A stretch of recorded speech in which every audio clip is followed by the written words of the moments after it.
Bonjour et bienvenue dans Uppercut by Pastor G. Et si on continuait là où on s'était arrêté hier? C'est plus simple, n'est-ce pas? Et suivons et soyons édifiés. À tout à l'heure.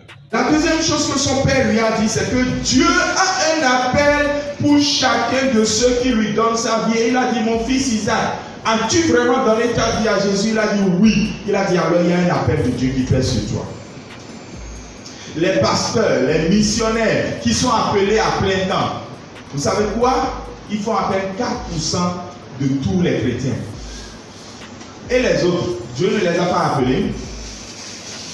Non, la plupart d'entre vous qui me regardez avec 2 yeux, je sais que vous n'en avez pas 4. Est-ce que vous n'êtes pas appelés? N'y a-t-il pas un appel qui se repose sur votre vie? Chaque chrétien est appelé. Qu'est-ce que l'appel? Comment reconnaître qu'on est appelé? Peut-être dimanche prochain, je reviendrai là-dessus. Dieu appelle ses enfants. Et il peut dire maintenant, toi, tu es mon serviteur dans le domaine de l'entrepreneuriat. Encore que c'est un grand domaine, ça.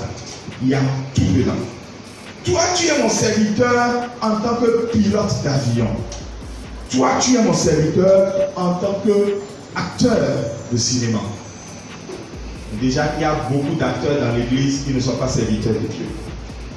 Vous savez quand est-ce qu'on détecte les comédiens dans l'église? Pendant les temps d'adoration. Dieu trouve beaucoup de députés, oui, qui peuvent être des serviteurs de Dieu. Parce que dans nos nations, sous la forme de république, les députés normalement ont un grand pouvoir. Et normalement, cette structure ou cette instance de la charpente de la plupart des nations dans ce monde, sous la forme république, devait être occupée par des chrétiens. Mais lorsque des chrétiens ne sont pas à ce poste, soyez sûr que cette nation va souffrir. Les chrétiens auront beau prier dans les 4 nuits de leurs églises, jeûner, crier, tout faire, ils finiront par subir l'oppression et la persécution.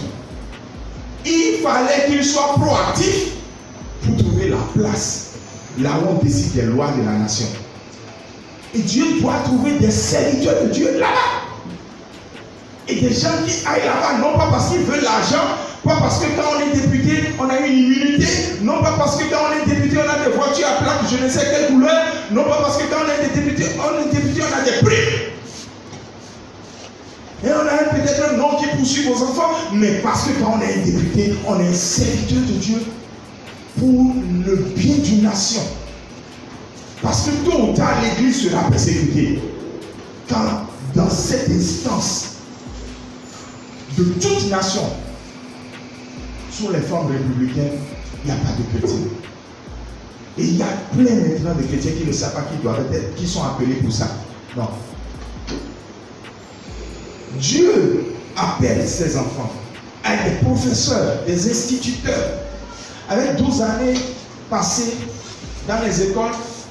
En tant que bénévole, j'ai compris que c'est un ministère que d'être un enseignant et surtout un enseignant chrétien. Etc. etc. Chacun est appelé à utiliser ses dons, ses aptitudes pour que le monde vive mieux et pour que le règne de Dieu vienne et quelqu'un dit Seigneur, quel est mon appel? Il faut le dire, Seigneur, quel est mon appel? Parce que tu viens de lui poser une question, il te répondra au nom de Jésus. Amen. Écoutez ce que Romains 8, 19 dit.